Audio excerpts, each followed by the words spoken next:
Hello, Axis Rock. I'm here with JB and Brent from August Burns Red. Hello. How are you guys? Good. Good. How are you doing? Very good. I'm good. Thank you for asking. You're welcome. So this is, I think this is your first headline tour in Sweden. First time since 2008. How does it feel to be back here again? Good. It's good. We like playing here. We've done a lot of support tours here. We just haven't done a lot of headlining shows here. And how does it feel to be here with The Devil Wears Prada? Great. We've known those guys for a long time now. I've done some festival tours with them. So it was only a natural choice to bring them. We've always wanted to tour with them.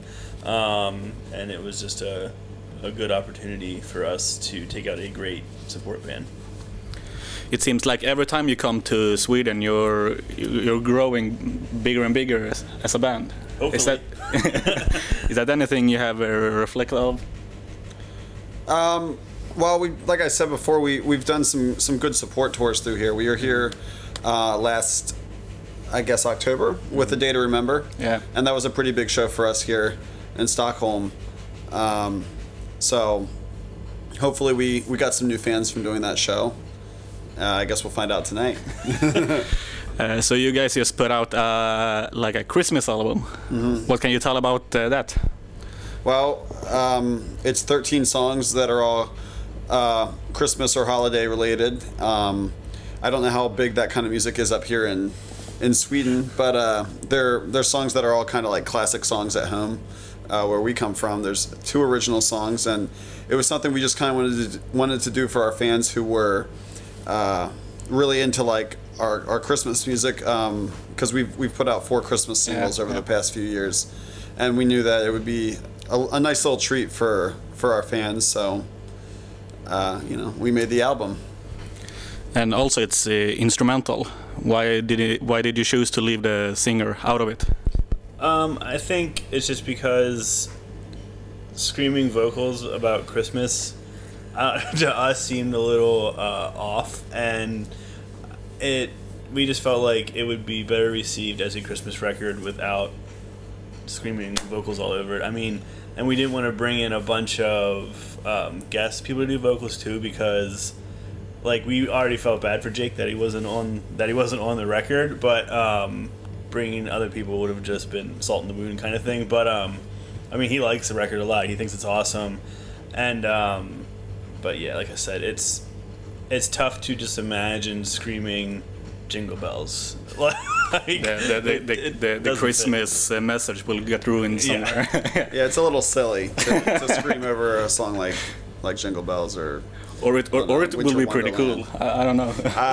We think it would not be cool. Why was it so important to you to do like a Christmas album? Well, it was kind of something that the fans have been asking us for a long time, and it was just the time was right to do it. We were feeling creative enough to actually put the songs together and had the time between tours to go in and record it. So I guess everything fell in line for us to actually make it happen. So we took advantage of that. Was it hard to take these like traditional songs and make them August Burns Red arrangements? Yeah, kind of. Simply because most of these songs are really simple, and the only thing that's going to stand out is the melody that's very familiar to most people. Yes. But the melodies generally repeat over and over throughout the songs, and we needed to make the songs interesting enough that they weren't 45 seconds long of just this melody playing. They had to have more substance than just like the basic melodies behind the song. So it took a little while to get all like the other parts together, more or less the parts that aren't necessarily related to the original versions of the songs. Okay. Like the unique August Burns Red parts. I mean, that stuff always is going to take more time to write. And also one of your most played songs on this the Spotify is the Britney Spears cover. Oh, really? Yeah. What do you have to say about that? You guys listening to the wrong song. That's actually shocking. I would have never guessed that. Is that just in Sweden or is that everywhere? I think it's Sweden. So Sweden? Man, the other night some kid yelled for that song too. It seems like it's much bigger in Europe than it is in the Absolutely. States. No one asks for it in the States. No. I think these compilations with like punk goes. Yeah. I think Yeah. they are much more popular in Europe. Okay. So, Maybe. Ironically, that song, I remember sitting in this very venue in 2008 working on the cover okay. for the Britney Spears song right here in Stockholm. I wrote most of it right here. We just found out 2 days prior when we played in Helsinki that we were going to be on the compilation, and that's when we picked our song. So, not small world, I guess. Coincidental timing. So your latest original album, Leveler, was out last year. Yeah. Has the expectations been? Yeah, the expectations have been met. Yeah, it's been very good. The Billboard chart was great. I never expected that, and then kids seem to love it. We play a lot of songs from it, and all the songs go over really well. I think it's one of our first records that we've played like so many songs live off of in a long time, especially considering how many albums we have. But kids really seem to just enjoy coming to the shows to see us play all of the songs off Leveler. It's great. So what's happening now? New album or having a time off? Well, we're going to finish out this tour, yep, and then we're doing South America. But after that, we're going to hole up for a while and write and record a new album, and then start hitting the road again in the spring. So we're taking the winter off to work on new material. So how big do you guys think that August Burns Red can be? Can you in 10 years do a concert on Wembley?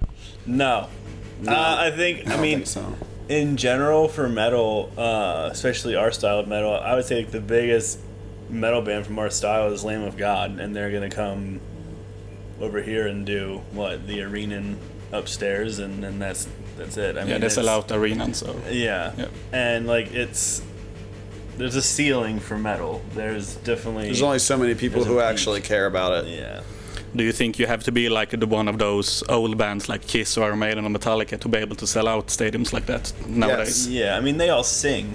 I mean that's the difference. They're metal bands as far as like their instrument goes, but the main genre difference is they're singing their words, whereas we're screaming them, and I think that's where a lot of people draw the line. Like We don't have the mass appeal of those Yeah. bands. because of that. So you don't think that there will be in the future like the big four of metalcore, like there's the big four of thrash?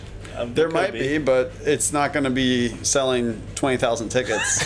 It might sell 1,500 tickets. Which four bands do you think will be those big four? Who knows? The big four of metalcore? Boy, I don't know. Bring Me the Horizon, maybe. Maybe they're a big band. The whole thing is like you have to have longevity and stay big like that long. Yeah. Like I think for metalcore bands, they come and go very they come quickly. and go. Like we've been very lucky to be a band for almost a decade. Like, and I think us and very few other bands are an exception to that. Whereas I think a lot of metalcore bands and stuff, they just have their peak and then they're done. Like, ask us again in 10 years. I will do that. We'll see if we're still around. yeah. So finally, do you have anything to say to our Swedish fans and viewers? Sure. Yeah.